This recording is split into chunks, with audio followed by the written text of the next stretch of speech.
El documento que iniciamos pretende hacer un repaso sobre la superposición de los movimientos. El término superposición puede interpretarse como consecuencia de que un móvil realiza sucesivamente movimientos distintos, por ejemplo, uniformes y acelerados, o bien que los realiza simultáneamente. La verdad es que superponer realmente quiere decir realizarlo simultáneamente, pero lo primero que te queremos decir es que conviene tener claro que puede ocurrir que en ocasiones estudiemos los movimientos uniformes y acelerados para estudiar un movimiento complejo, consecuencia de la suma de esos dos movimientos realizados sucesivamente, y en otros casos para la realización simultánea de dos movimientos, tales como podían ser un movimiento rectilíneo y uniforme y un movimiento rectilíneo y uniformemente acelerado. Por eso, en las primeras páginas de este documento, lo que hacemos es repasar la mecánica para obtener las ecuaciones del movimiento, tanto del movimiento uniforme como del movimiento acelerado, como en el caso especial del movimiento uniformemente acelerado, consecuencia de la caída de un cuerpo. En todo caso, sea cual sea el ejemplo que nosotros estemos considerando, es lo cierto que el estudio de estos casos sencillos, ejemplares, uniformes, acelerados, uniformemente acelerados e incluso uniformemente acelerados con aceleración igual a la que origina la fuerza de la gravedad, pues tiene por objeto el poder estudiar casos complejos, consecuencia de que o sucesivamente se originan un movimiento uniforme, luego un acelerado, luego un uniforme, luego un retardado, que es, pues yo qué sé, el caso de un tren que arranca de una estación, realiza durante un periodo de tiempo un movimiento acelerado, después tiene un movimiento con velocidad constante mientras va por una larga recta, después llega a una estación y frena, y entonces el movimiento es acelerado. Y entonces pues tenemos que estudiar el movimiento en los distintos momentos, como uniforme, como acelerado, etcétera, etcétera. Pero más complejidad tiene la superposición de movimientos cuando esos movimientos se realizan de forma simultánea. Esto es lo que a veces constituye un poco de problema para el alumno, y es por eso que vamos a detenernos ahí. Y lo vamos a hacer considerando situaciones muy sencillas, algunas de ellas las que están en nuestro texto, otras de ellas las que están en el libro. Por eso traemos aquí este ejemplo del libro. Hemos tomado del libro este primer ejemplo en el que un viandante camina sobre un pasillo mecánico que avanza con velocidad v, su x, y nos dice el autor movimiento rectilíneo y uniforme, es decir, es un movimiento uniforme de la pasarela tan frecuente en una estación de autobuses o en un aeropuerto, y en la que el viandante también camina con un movimiento rectilíneo y uniforme que está señalado con una flecha azul. Todos sabemos, sin haber estudiado nada relativo a los movimientos, que el movimiento resultante es la suma de las dos velocidades con la que se traslada la pasarela o el pasillo mecánico y con la que camina el viandante. Hasta tal extremo el conocimiento es tan habitual que los niños, cuando juegan en estos caminos, lo hacen trasladándose con una velocidad como la que estamos señalando aquí en color azul, pero de sentido contrario, de tal suerte que sumando esa velocidad y la suya, ellos son capaces de colocarse inmóviles en la pasarela, porque saben que su velocidad se suma con la velocidad de la pasarela y que la suma de dos velocidades con sentidos contrarios conduce a la quietud respecto de el pasamanos de esa larga escalera o pasillo mecánico. Esto es ya tan sabido que desde la más tierna infancia lo tenemos asimilado. Es decir, que dos velocidades se suman, y se suman como vectores, porque realmente el niño, cuando está corriendo por esta pasarela en sentido contrario, sabe que esta velocidad y esta velocidad se suman, pero realmente que se restan. Él no sabe sumar vectores, pero sabe que las consecuencias son las que estamos nosotros comentando. Pero nosotros, una vez que nos hemos introducido en la física de los cursos elementales del bachillerato, los primeros cursos de bachillerato, sabemos, nos han insistido en que las velocidades son magnitudes dirigidas, y por lo tanto vamos a sumarlas como lo hemos hecho aquí, y vamos a sumarlas a continuación en un ejemplo un poquito más complejo que el que estamos considerando. Es el caso siguiente. Decimos que un caso de una mayor complejidad que el que acabamos de considerar es aquel en el que los dos vectores de velocidad no tienen la misma dirección y el mismo sentido, o la misma dirección en sentidos contrarios. Es un caso como el que tenemos aquí esquematizado. Un piragüista pretende atravesar un río, que en este caso tiene 50 metros de ancho, remando con una velocidad de 5 metros por segundo. O sea que en el primer segundo avanza 5 metros, en el segundo 5 metros, y así sucesivamente. Está claro que si el ancho del río es de 50 metros, pues tardará en atravesarlo 10 segundos. Pero el río no está quieto. El río tiene una corriente constante con velocidad de 3 metros por segundo. Y es lo cierto que mientras que el señor avanza hacia el otro extremo de la orilla, el agua del río lo traslada hacia la derecha con una velocidad de 3 metros por segundo. Con lo cual, a lo largo de esos 10 segundos que le lleva a atravesar el río, el señor además el piragüista habrá sido desplazado por la corriente del río hacia la derecha 30 metros, porque en 10 segundos lo traslada a 30 metros. De tal suerte que el piragüista, en lugar de llegar al extremo enfrente, va a llegar a un punto situado 30 metros más hacia la derecha. Todo consecuencia de que la velocidad de 5 metros por segundo se está sumando con la velocidad de 3 metros por segundo. Y estas dos velocidades se suman. Se suman y las cuentas se hacen como nosotros hemos hecho hasta ahora, o las cuentas se hacen como deberíamos de hacerlas en el nivel en el que estamos.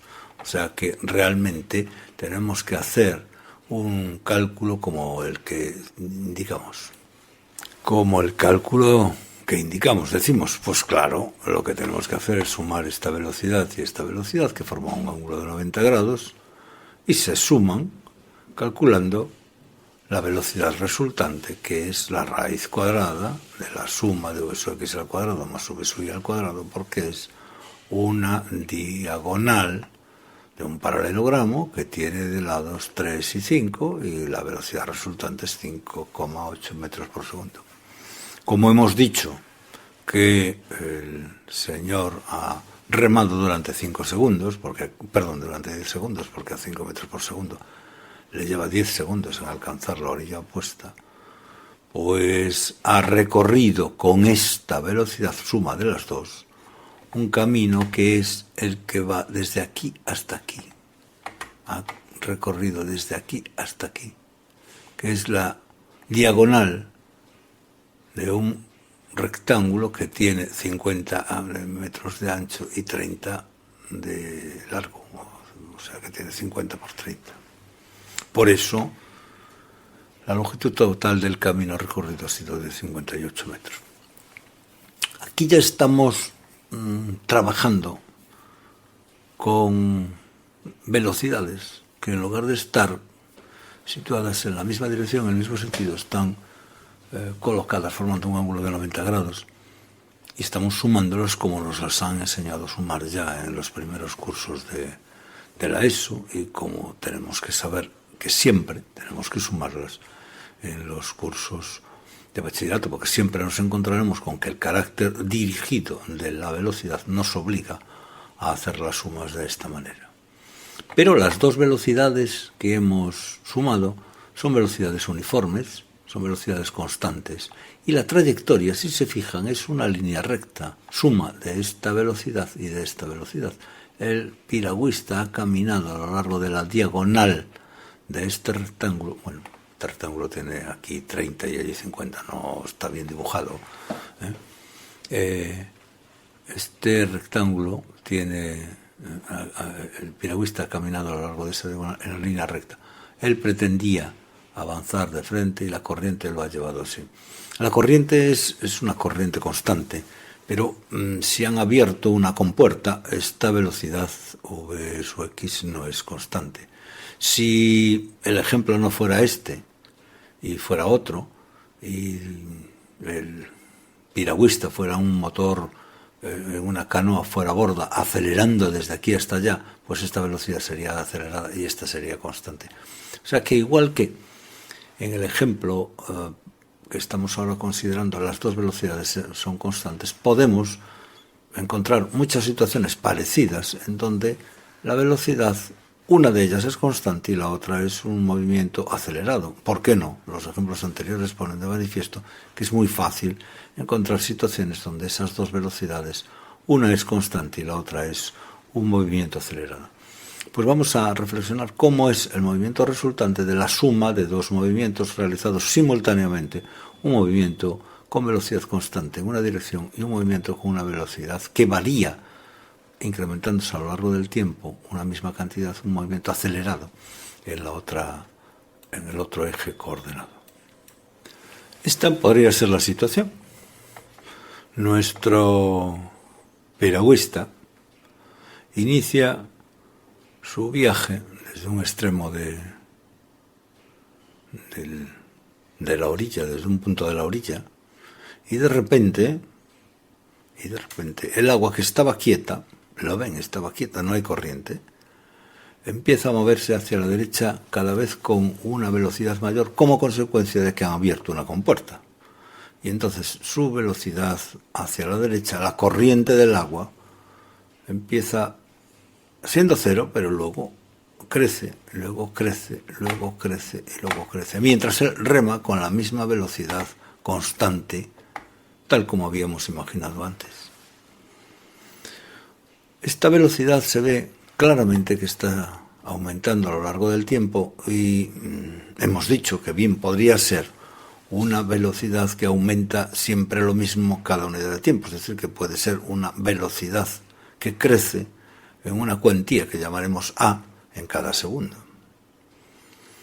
Y, igual que antes, el móvil avanza cada segundo de frente hacia la orilla opuesta y se traslada hacia la derecha, consecuencia de la velocidad de la corriente que hemos dicho que es variable y que crece como consecuencia de que han abierto una compuerta y que se produce una terrible corriente de agua que cada vez avanza a mayor velocidad. Por eso, mientras que antes la trayectoria era una línea recta, ahora la trayectoria, como ven, no es una línea recta.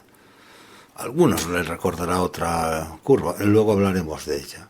Esta podría ser la suma de los dos movimientos de la piragua en el caso de que una de las velocidades crece y cada unidad de tiempo que pasa aumenta. Es decir, que sería la suma de un movimiento uniforme con el que el piragüista se traslada desde abajo hasta arriba, es desde una orilla hasta otra, y acelerado como consecuencia de que la velocidad de la corriente aumenta.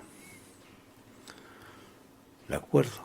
Esta sería la misma situación que la de un motorista que a bordo de un portaaviones, que avanza glorioso en la dirección de la flecha roja, mientras el motorista atraviesa la pista a toda velocidad, acelerando cada vez más. Pues el motorista realiza una trayectoria que es la suma de la velocidad del portaaviones y la velocidad de su moto, que se traslada cada vez con mayor velocidad en la pista de portaaviones. O sea, podemos encontrar también muchos ejemplos en los que esto ocurre y en donde simultáneamente se realiza un movimiento uniforme y un movimiento acelerado. Bien, pues este es el otro ejemplo, claro. Bueno, alguno de ustedes dirá, este me quiere tomar el pelo porque es la misma figura que antes. Bueno, sí, pero es otro ejemplo, ¿eh? Fíjense, un móvil está dotado de una velocidad inicial, el eje X, que se va a conservar, claro, a lo largo del tiempo. Ni que decir tiene que todo cuerpo puesto en movimiento continúa en movimiento. Nos han contado desde la ESO. Claro, por eso esta componente es siempre la misma. Y como la Tierra tira del objeto, no tiene velocidad inicial hacia abajo, pero al cabo de un segundo ha empezado a caer y incrementa su velocidad en una cuantía que se llama aceleración, claro, pero que como está cayendo es g. Y en el segundo, 2g. O sea que v sub 0, que era 0, ¿no lo ven? No tiene velocidad. Más g por 1, más g por 2, más g por 3.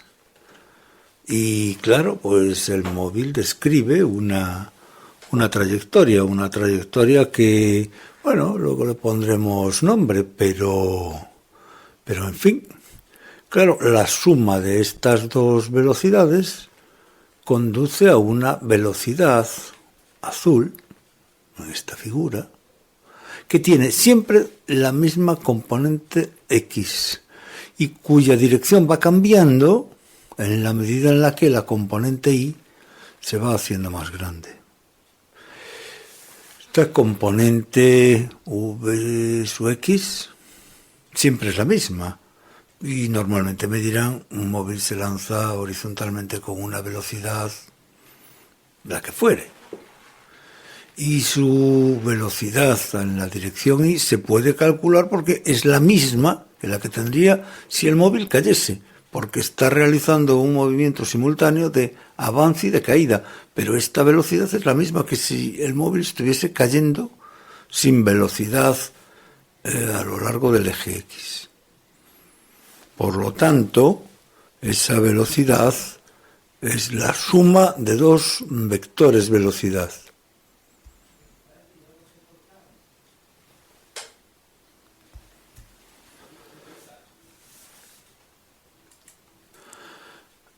Cuyo valor se puede conocer en cada instante como consecuencia de que la componente en color rojo se sabe siempre cuánto vale y la componente en color negro se puede calcular, claro, si sabemos en qué segundo del tiempo estamos trabajando o nos encontramos. Por eso, pues, tanto la velocidad en el eje X como su posición en el eje X pueden estar expresadas mediante estas relaciones que hemos puesto aquí. La velocidad en el eje X es siempre la velocidad con la que lanzamos horizontalmente el móvil. Y lo que avanzó en el eje X es también el producto de la velocidad. Bueno, aquí ya no le llamamos v sub 0, le llamamos u por el tiempo, claro, porque el movimiento es uniforme hacia la derecha. ¿Cuánto bajó en el eje Y? Bueno, si nos ponemos de acuerdo en que el eje Y aquí es negativo, pues podemos escribirlo de esta manera, ¿eh? Podemos escribirlo como g por t, claro, pero con el signo negativo. Bueno, y si no, pues no le llamamos con el signo negativo, le llamamos g por t, ya lo hemos dicho antes. Su posición a lo largo del eje Y, pues claro, lo mismo, fíjense, seguimos con el signo negativo, pero bueno, es cuánto cayó a lo largo del eje Y, si parte del reposo en la dirección Y, pues vale un medio de g por t al cuadrado, claro, porque es un movimiento uniformemente acelerado, y las ecuaciones del movimiento uniformemente acelerado del espacio es velocidad inicial por el tiempo más un medio de la aceleración por el tiempo, claro, más un medio de la g por t al cuadrado. Pero como la velocidad inicial hacia abajo en el eje Y por el tiempo es cero, pues claro, es un medio de g por t al cuadrado. Bueno, pues esta es la relación matemática sencilla que hay en este tipo de movimientos, que como ven es el mismo movimiento que estuvimos considerando en el ejemplo anterior, pero desde otro punto de vista, ya lo decíamos, pero el otro punto de vista es que es otro movimiento, pero la figura nos sirve la misma, ¿eh? Bien. Vamos entonces a referirnos a un ejemplo en el que un móvil se lanza horizontalmente siguiendo las indicaciones de la figura. El móvil va a ser lanzado desde una cierta altura y a la vez que conserva su velocidad en la componente horizontal va a caer libremente, o sea que simultáneamente realiza esos dos movimientos. El ejemplo es el que tenemos ahí, es un avión que vuela horizontalmente a 250 metros por segundo y a la altura de 2000 metros deja caer un objeto que por ir dentro, claro, del avión va dotado de una velocidad horizontal de 250 metros por segundo. Está a 2000 metros de altura. Por lo tanto, el móvil, a la vez que avanza con la velocidad horizontal de 250 metros por segundo, comienza a caer partiendo de una velocidad inicial cero y va a caer a lo largo de una altura de 2000 metros. Con lo cual, los 2000 metros será igual a un medio de gt cuadrado, porque la velocidad inicial es cero y la ecuación del movimiento en la caída del objeto es v sub 0 por t más un medio de g por t al cuadrado. Como no hay velocidad inicial hacia abajo, por eso se pone 4,9 por t al cuadrado. Esta ecuación me permite calcular el tiempo que le lleva a caer. ¿De acuerdo? Porque cae exactamente igual, desde esos dos, tarda en caer exactamente igual un tiempo, tanto que vaya dotado de una velocidad horizontal como que no. Por eso ponemos 2000 metros igual a 4,9 t cuadrado, de donde se deduce que el tiempo de caída es de 20,2 segundos. Durante ese tiempo, el móvil avanza. Es el tiempo que dispone el móvil para trasladarse horizontalmente. Y, por lo tanto, durante esos 20,2 segundos, pues avanza 5.050 metros. Si se fija en el fondo, pues es el mismo ejemplo que el del piragüista. Lo que ocurre es que allí eran dos movimientos uniformes y aquí es un movimiento uniforme y un movimiento acelerado. Y esa es la única peculiaridad que tiene el problema. Una vez entendido este ejemplo, sugerimos que el alumno pues resuelva estos dos ejemplos, el 9 y el 10 de la página 55 del texto, porque son exactamente iguales. La única diferencia es que en este ejemplo, cuando le preguntan a algún con qué velocidad choca contra él, es decir, con qué velocidad llega al suelo, tendríamos que preocuparnos de entender también esta gráfica que está aquí, porque se fijan la velocidad con la que llega al suelo, vamos, supuesto que este punto estuviese trasladado aquí, la velocidad con la que llega al suelo tiene una componente horizontal y una componente vertical. ¿De acuerdo? La componente horizontal, en el ejemplo este, es la misma velocidad con la que sale por el borde, ¿va? Pero la componente vertical es la velocidad de caída, la velocidad con que llega al suelo un cuerpo que cae desde 85 metros de altura, es esta componente. y como nos dicen con qué velocidad choca contra él, la velocidad con la que choca contra él es esta, la suma de las dos, de esta componente que tenemos que calcular una vez determinado el tiempo que tarda en llegar al suelo, y esta componente que es la misma, la de 8 centímetros por segundo, porque es la componente horizontal, nunca va a cambiar. Lo mismo ocurre aquí. Tendremos que ser cuidadosos de calcular esa velocidad sumando estas dos componentes, porque la velocidad con la que llega al suelo es esta. No es esta ni es esta. Esta es la componente vertical de la velocidad con la que llega al suelo. Y esta es la velocidad con la que llega al suelo. Incluso, aunque el enunciado no lo pregunta, nos podrían preguntar este ángulo. Y no habría ningún inconveniente en determinarlo porque, como ven, en este triángulo se conocen todos los datos del triángulo. Este lado, y la hipotenusa se puede calcular y el triángulo está perfectamente determinado. Entonces el seno, el coseno, la tangente del ángulo que quisiésemos